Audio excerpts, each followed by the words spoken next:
বিশ্বের সঙ্গে আমরা ভ্রাতৃত্বের সম্পর্ক তৈরি করতে চাই। পশ্চিমা নব্য সংস্কৃতি আমার সভ্য বাংলাদেশে আমদানি করবার চেষ্টা করা হলে এনজিও নির্ভর অন্তর্বর্তীকালীন সরকার আপনাদের পরিণাম শেখ হাসিনার চেয়ে ভিন্ন কিছু হবে না, মনে রাখবেন। বাংলাদেশ খেলাফত মজলিসের আমির মাওলানা মামুনুল হক বলেছেন, ফ্যাসিস্ট শেখ হাসিনা পাখির মতো মানুষ হত্যা করে 15 বছর দেশে গুম খুনের রাজত্ব কায়েম করেছিলেন। হেফাজতের সমাবেশে ও ছাত্র জনতার আন্দোলনে নিরীহ মানুষ খুন করে উপহাস করেছিলেন। তাই আমি মনে করি শেখ হাসিনা বিকারগ্রস্ত মানুষ ছিলেন। বৃহস্পতিবার বিকেলে ফেনীর কেন্দ্রীয় শহীদ মিনার চত্বরে খেলাফত মজলিসের গণসমাবেশে তিনি এসব কথা বলেন। মাওলানা মামুনুল হক বলেন, অন্তর্বর্তী সরকার যদি সন্ত্রাসী দল আওয়ামী লীগকে পুনর্বাসিত করার চেষ্টা করে তাহলে জুলাই আগস্ট বিপ্লবের সঙ্গে বেইমানি করা হবে। এটা বাংলার মানুষ মেনে নিবে না। বাংলাদেশ একটি অসাম্প্রদায়িক দেশ। সংস্কারের নামে কোরআন বিরোধী ইসলামের সঙ্গে সাংঘর্ষিক কোনো সংস্কার বরদাস্ত করা হবে না। আমি বিশেষ করে আন্তর্জাতিক ব্যক্তিত্ব ডক্টর ইউনূস সাহেবকে সসম্মানে বলতে চাই, বাংলাদেশের মানুষ আপনাকে যে ভালোবাসা দিয়েছে, অভূতপূর্ব ভালোবাসার মূল্যায়ন করুন, এর কদর বুঝবার চেষ্টা করুন। জাতীয় ঈদগাহে আপনাকে দেশের মুসল্লিরা সম্ভাষণ জানিয়েছে।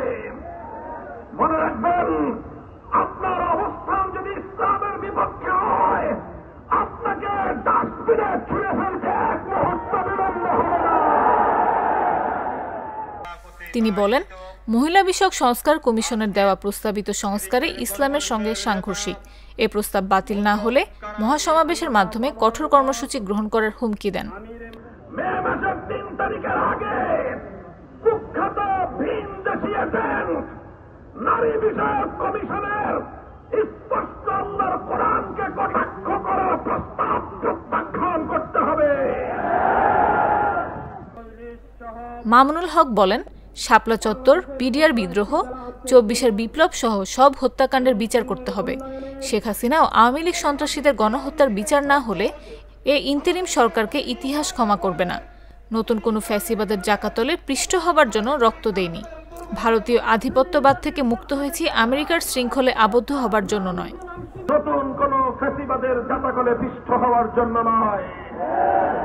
আমরা ইতিপূর্বেও বলেছি, 1971 সালে এদেশের মানুষ বুকের রক্ত দিয়ে স্বাধীনতা অর্জন করেছে। পিন্ডির গোলামীর জিন্দির ছিন্ন করেছে, দিল্লির গোলামী করবার জন্য নয়। পরিষ্কার আমাদের কথা মনে রাখবেন, ভারতীয় আধিপত্যবাদের শৃঙ্খল থেকে মুক্ত হয়েছি, আমেরিকার শৃঙ্খল তলে বদ্ধ হওয়ার জন্য নয়।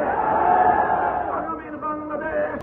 খেলাফত মজলিস ফেনী জেলা সভাপতি মাওলানা জসিম উদ্দিনের সভাপতিত্বে গণসমাবেশে নায়েবে আমির শাইখুল হাদিস মাওলানা আফজালুর রহমান, মহাসচিব মাওলানা জালালউদ্দিন আহমেদ, যুগ্ম মহাসচিব মাওলানা তোফাজ্জল হোসেন মিয়াজি, সাংগঠনিক সম্পাদক মাওলানা এনামুল হক মুসা, মাওলানা আবু সাইদ নোমান ও কেন্দ্রীয় প্রচার ও প্রশাসক সম্পাদক মাওলানা হারুনুর রশিদ ভূঁইয়া প্রমুখ বক্তব্য রাখেন। আমাদের নেতা মামুনুল হক ঘোষণা দিয়েছে